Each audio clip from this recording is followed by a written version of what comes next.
GMNA uses artificial intelligence for generated speech, visuals, and production. AI-generated content may contain errors. Please verify important information before making decisions or taking action.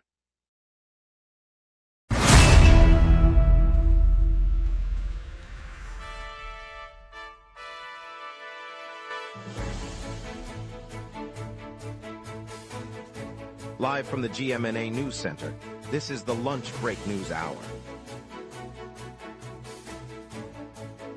Good afternoon, Montreal. I'm CJ Waterhouse. A couple has started weekly meetups to bring neighborhoods together, while a picnicker in La Fontaine Park learned the hard way about ticks. Later, CF Montreal fought back for a draw against the Revolution. Over to you, Jeff. Osheaga Festival returns Sunday with headliners The Strokes and Tame Impala, plus emerging acts on the indie and hip-hop stages, running from 12 noon until midnight. Tickets for Sunday's performances sold out within 30 minutes, prompting organizers to add a supplemental late-night stage to accommodate the projected 25,000 attendees. The festival remains at Parc Jean Drapeau, featuring expanded food vendors, a dedicated family zone, and enhanced public transit connections to ease crowd movement throughout the island. Lots to get to, the music awaits, so let's dive right in and start the day with fresh stories. Good morning, Montreal. A couple in Notre Dame de Grace has launched a weekly gathering to reconnect neighbors, aiming to dissolve social barriers as Montreal residents report rising isolation. Nadia Bellafuel has the full story. At a modest community center on St. Laurent, a local couple has begun hosting a weekly meetup every Sunday evening, inviting residents of Notre Dame de Grace to share a potluck, games, and conversation. They say the idea grew out of a sense that many neighbors felt isolated despite living just blocks from one another. Participants mingle over homemade dishes, exchange contact information, and discuss neighborhood concerns, aiming to break down the social barriers that have crept into the urban fabric. Organizers hope the informal setting will foster a stronger sense of belonging, echoing a broader trend across Montreal where residents are launching grassroots gatherings to combat growing feelings of loneliness. Nadia Bellafuel, GMNA News, Notre Dame de Grace. An afternoon picnic in La Fontaine Park turned risky when a Montreal resident was bitten by a tick, highlighting the prevalence of these parasites in the city's urban green spaces. Ramai Gaudreau has the full story. On a bright Saturday afternoon in La Fontaine Park, a family set up a blanket near the park's central pond, spreading sandwiches and fruit as the city's usual buzz of joggers and cyclists rolled by. Mid-meal, one of the picnic-goers felt a sharp sting on the lower leg, and after a quick glance at the spot, discovered a tiny black tick attached. Park officials say ticks are a regular presence in Montreal's green spaces, especially in grassy areas and along the walking paths. The resident removed the parasite with tweezers and headed to a nearby clinic for a standard checkup. No immediate symptoms were reported, and health authorities remind the public to inspect clothing after time spent outdoors. Ramai Gaudreau, GMNA News, La Fontaine. After a threatened shutdown, Quebec voice actors have resumed dubbing The Simpsons in Montreal this summer, keeping the French-Canadian version alive. Colette Barbeau has the full story. Back at the studios on St. Claude Avenue, the familiar crackle of a cartoon opening fills the air as Quebec's seasoned voice cast gathers around the mixing board. After months of uncertainty, the team has kicked off a new season of The Simpsons in French-Canadian, marking the first batch of episodes recorded since the project was nearly shelved. Producers said the revival came after negotiations secured funding and a commitment to keep the iconic show on the air for local audiences. Actors are now slipping back into the roles of Homer, Marge, and the rest of the family, delivering the same punchy jokes but with a Québécois twist. The effort aims to preserve a cultural staple that many feared would disappear. Colette Barbeau, GMNA News, Montreal. CF Montreal fought back at Saputo Stadium, netting 2 second-half goals to secure a draw against the New England Revolution after trailing early. Matthew Lachance has the full story. CF Montreal clawed back from a 1-goal deficit to finish level with the New England Revolution after a dramatic second half. The visitors opened the scoring early, but the home side responded with 2 late strikes, the first coming from a corner at the 30-minute mark of the second period and the second a header 5 minutes later. Both goals were set up by quick passing through the middle, forcing the Revolution's back line to scramble. The equalizer secured a point for the Canadians in front of a packed Saputo Stadium crowd, leaving the standings unchanged after the regular season showdown. The final score read 2-2, leaving both clubs with a single point from the encounter. Matthew Lachance, GMNA News, Montreal. Julien Frascador, the gold medal judoka from the Glasgow 2026 Commonwealth Games, has been selected as Canada's flag bearer for the closing ceremony in Scotland. Nadia Bellafuel has the full story. Julien Frascador will carry Canada's flag at the closing ceremony of the Glasgow Commonwealth Games. The judoka earned the honor after capturing gold in the men's under 100 kilogram division earlier this week. Officials said his performance and sportsmanship made him a natural choice to lead the Canadian delegation as the torch is lowered and the final parade begins. The selection was announced on Sunday, August 2, 2026, and Frascador said he hopes the moment will inspire his teammates and younger athletes back home.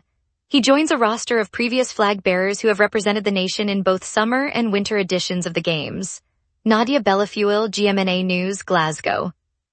Later we'll hear how the Quebec 811 Healthline faces record wait times. A story you shouldn't miss. We will be right back. Watch the local sunset tonight at 6 p.m. for all your local Montreal news. Good morning, Montreal.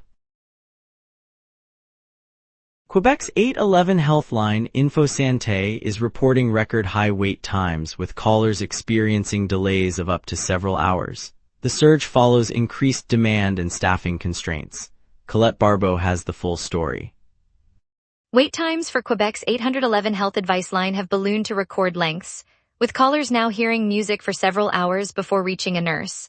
Info Santé, the province's round-the-clock telephone service, reports that the surge began early this week and has persisted through Tuesday. The overload follows a spike in calls about flu-like symptoms and seasonal allergies, stretching the system beyond its usual capacity. Callers are being asked to stay on the line while the service routes them to the next available health professional.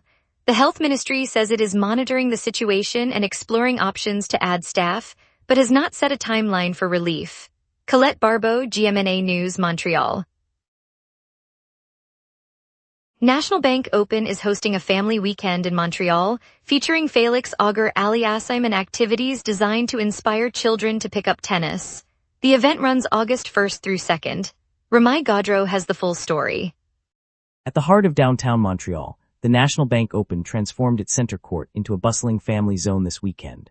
Over Saturday and Sunday, parents and children streamed onto temporary grass courts where coaches offered quick lessons, rackets were handed out, and mini-matches sprang up between eager youngsters. Local hero Félix Auger-Aliassime paced the sidelines, taking a few practice strokes while smiling for the crowd and pausing to chat with kids who asked about his swing. Organizers dotted the area with colorful banners and set up a pop-up shop where families could pick up beginner kits. The atmosphere was lively, with laughter echoing as volunteers handed out water bottles and encouraged the next generation to pick up a racket. Ramai Gaudreau, GMNA News, Montreal. Quebec's government has designated Montreal's historic park and the 1976 Summer Games as a historic site and event, marking the 50th anniversary of the Olympics. Ramai Gaudreau has the full story. Today, the Quebec government recognized both the historic park surrounding the former Olympic venues and the 1976 Summer Games themselves as a historic site and historic event. The designation comes on the 50th anniversary of the Montreal Olympics, a milestone the province marked with a ceremony at the park. Officials said the move preserves the legacy of the Games and the surrounding green space for future generations. Historic status will protect the area under provincial heritage rules and may open opportunities for restoration and interpretation. The announcement aligns with efforts to celebrate sporting heritage while ensuring the park remains a public asset. City officials also highlighted plans to install interpretive signage that will tell the story of the 1976 competitions. Ramai Gaudreau, GMNA News, Montreal. Ontario's Duncan Chan shocked the tennis world by defeating a top 100 player at the National Bank Open in Montreal on August 1st. It marks a rare Canadian triumph over elite competition. Matthew Lachance has the full story. On August 1, 2026, local hopeful Duncan Chan pulled off a surprise victory at the National Bank Open, eliminating a player ranked inside the world top 100. The match unfolded on the main hard courts in downtown Montreal, where Chan fought through a first-set tiebreak before clinching the second set with a decisive break. The defeated opponent had been a regular fixture in the upper echelons of the ATP rankings. Tournament officials noted the upset as one of the day's most talked about results. The win will be recorded in the tournament's official statistics for the season, and spectators gave Chan a standing ovation as he raised his racket in celebration. Matthew Lachance, GMNA News, Montreal. Alexis Galarneau joins 3 other Canadians in the main draw of the National Bank Omnium, a premier Montreal cycling race this Saturday. The event showcases top international talent. Colette Barbeau has the full story. Alexis Galarneau has secured a spot in the main field of the National Bank Omnium, joining 3 other Canadians in the race's elite lineup. The event, a cornerstone of the city's cycling calendar, kicks off this weekend on a circuit that winds through downtown streets and the historic Old Port. Galarneau, a veteran of international competition, posted a qualifying time that placed him comfortably among the top riders, ensuring his presence in the headline race on Saturday evening. The 4 Canadians now line up with a strong European contingent, each looking to make their mark as the peloton tackles the fast-paced, cobbled sections and steep climbs that define the Montreal course. Colette Barbeau, GMNA News, downtown. Now let's turn to the forecast and see what weather's in store for this afternoon. A southwest jet stream and weakening pressure are loading the day with late afternoon rain bands. On this date, Montreal once burned to 31.4 degrees Celsius in 2024, a record set during an unprecedented heat wave that pushed the province into triple-digit humidity. By contrast, the coldest August 2 day was 11.4 degrees Celsius in 2023, when a lingering Arctic front slipped south, blanketing the city in frost despite summer sunshine. The climatological average for August 2nd hovers around 24 degrees, so today's 26 degrees sits a couple of degrees above normal but far from the extremes. The live radar shows a swath of moderate echoes marching east from the St. Lawrence lowlands toward the island. The band is moving at roughly 15 kilometers per hour, guided by the southwest jet, and will brush the city between 4 and 7 p.m., peaking near 7. By 8 p.m., the echoes thin out, leaving clear skies for the night. With the moisture confined to that window, I now turn to the noon to evening outlook. At noon, the city sits under a partly cloudy sky with a temperature of 24 degrees, humidity 80%, and a gentle 6 km per hour breeze from the south. Pressure is near average but easing lower, signaling a shift toward unsettled weather as the jet stream overhead blows a brisk 100 km per hour from the southwest. That upper-level flow steers the moisture plume that the radar just described, delivering light rain around 7 p.m. and then clearing. The UV index reads 4, and wind will remain below 25 km per hour all day. A province-wide severe thunderstorm watch circles the island and surrounding regions, and a rainfall warning is in effect for the Saint-Adèle-Saint-Sauveur area. With clouds thickening toward the evening, the day will finish cooler at 22 degrees. Looking ahead, Monday will warm to a high of 25 degrees and dip to 16 at night. Skies stay mostly clear, though a 45% chance of showers lingers as the jet stream nudges another moisture packet eastward. Tuesday steadies at 26 degrees maximum and 17 minimum, with clear skies and virtually no rain risk. Wednesday pushes the mercury to 27 degrees and a low of 18, again under clear conditions, marking the warmest day of the stretch. Thursday cools slightly to a high of 25 and a low of 20, with overcast cover and a 20% chance of rain as lingering clouds drift back in. Friday rounds the period with another 27-degree high and a low of 21, overcast but dry, setting the stage for a potentially wetter weekend. And that's your weather. Remember, the lunch break is also available as a podcast. Listen anytime on iHeartRadio or wherever you get your podcasts. Up next, traffic updates, a look at tonight's Oshiga shows, and the latest from the Bain & Company Chamber Spotlight. We will be right back. Watch the local sunset tonight at 6 p.m. for all your local Montreal news. All major routes are moving freely this morning. Autoroute 15 runs at near free flow from the West Island to the airport, with travel times holding at about 10 minutes.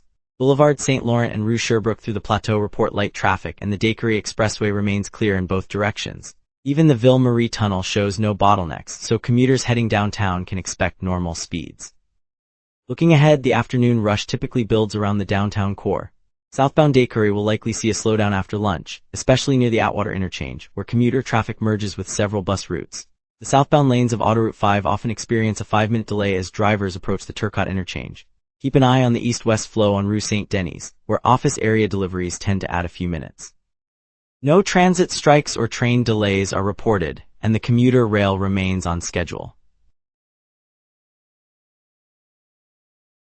Ashiga Festival is in full swing today on the main stage at Park Jean-Drapeau, with Lorde, Gunna, and Major Lazer lighting up the summer sky. Your soundtrack for a perfect Sunday, and you can claim a spot on the lawn for a sunset set. Just a short walk away, Cirque du Soleil presents Echo under the Grand Chapiteau in the Old Port, a contemporary circus that blends acrobatics and storytelling for a family-friendly night out, and the show runs nightly for a spontaneous evening. The Montreal Highland Games are rolling at the Douglas Hospital grounds in Verdun, offering pipe bands, Highland dancing, and traditional games, great for a taste of Scottish culture, and families can try cobber toss while enjoying local food trucks. Looking ahead, Montreal Pride kicks off this week across venues citywide, promising vibrant parades, parties, and concerts that celebrate diversity. Mark your calendars for the summer's biggest celebration and expect a massive fireworks finale. And now here's Jason with sports. Off-season buzz swirls in Montreal as the Habs plot their next championship push. Goalie Jacob Dobish returned from vacation declaring 4 more years devoted solely to hoisting the Stanley Cup. His pledge reinforces the Habs' goaltending cornerstone and signals a long-term vision, forcing management to build a supporting cast that can sustain that championship window. Scouting reports list 3 prospects the Canadiens could nab at the 2027 draft, giving Montreal a chance to inject fresh talent into a roster aging at the top. Targeting a high-impact forward, a mobile defenseman and a puck-moving goalie could reshape the depth chart before the next season. With Arbor Exekej at a crossroads, the Habs must decide whether to retain his rugged defensive style or allocate cap space for a younger option. His upcoming contract talks will influence the blue line composition, while goaltender Samuel Montembolt's new fatherhood adds a personal milestone to the locker room. Bain & Company in Ville Marie is opening a new downtown office, a milestone that expands its Canadian footprint. The consultancy will bring French-speaking expertise in artificial intelligence, digital transformation, and advanced manufacturing to clients across Quebec, and strengthens the advisory network that fuels our region's growth. By rooting the hub in the heart of the city, Bain creates fresh career pathways for local talent and will host regular workshops with nearby universities, linking students to real-world consulting projects. It's more than a sleek workspace. It's a partnership with the community, giving Montreal firms the strategic support they need to compete on a global stage. That's why Bain matters to Montreal. It turns bold ideas into real-world impact for the city we love. Stay tuned as we explore how Montreal's social housing units become heat research labs, a story you won't want to miss. Coming up tonight at 6, the local sunset. Your neighborhood, your city, your news. From City Hall decisions to the stories happening right on your street, we cover what matters most to Montrealers. Join us tonight at 6 p.m. on GMna for the local sunset, Montreal's evening newscast. Canada's biggest music and arts festival bursts onto Isle St. Helene today, pulling tens of thousands of fans to a 3-day lineup of international headliners at Park Jean-Drapeau's Espace 67. The crowds, the stages, the buzz, what's the vibe like on opening night? Live Carl Dumont is there. Carl Dumont. Thanks CJ Waterhouse. I'm standing on the grassy knoll of Espace 67, the smell of fresh-cut grass and sizzling street food mingling with the distant thump of bass as thousands of fans stream past the towering LED arches. The sky is a bright azure, dotted with colorful banners fluttering above the main stage where Lorde is set to open the night. Around me, massive kinetic sculptures pulse in sync with the crowd, while food trucks line the promenade, their neon signs flickering against the summer light. The festival runs from Friday, July 31st through Sunday, August 2nd, and already more than 140,000 tickets have been claimed, filling the island with a sea of neon-clad bodies. 21 Pilots and the XX will take the stage later, each promising a mix of indie swagger and electronic flair that mirrors Montreal's own eclectic vibe. For many Montrealers, Ashiga is the summer heartbeat that turns the island into a living canvas of sound and color. Carl Dumont virtually at Park Jean-Drapeau. Good morning, Montreal. Montreal's social housing apartments are being repurposed as temporary heat research labs this summer, monitoring indoor temperatures of 25 degrees against an outside 26 degrees to study impacts on low-income residents. Colette Barbeau has the full story. Social housing apartments across the city have been turned into temporary research labs this summer as scientists monitor indoor heat. Researchers have set up monitoring equipment inside occupied units while outside temperatures hover around 26 degrees Celsius. Inside, temperatures are recorded at about 25 degrees, giving a close look at how heat builds up in low-income housing.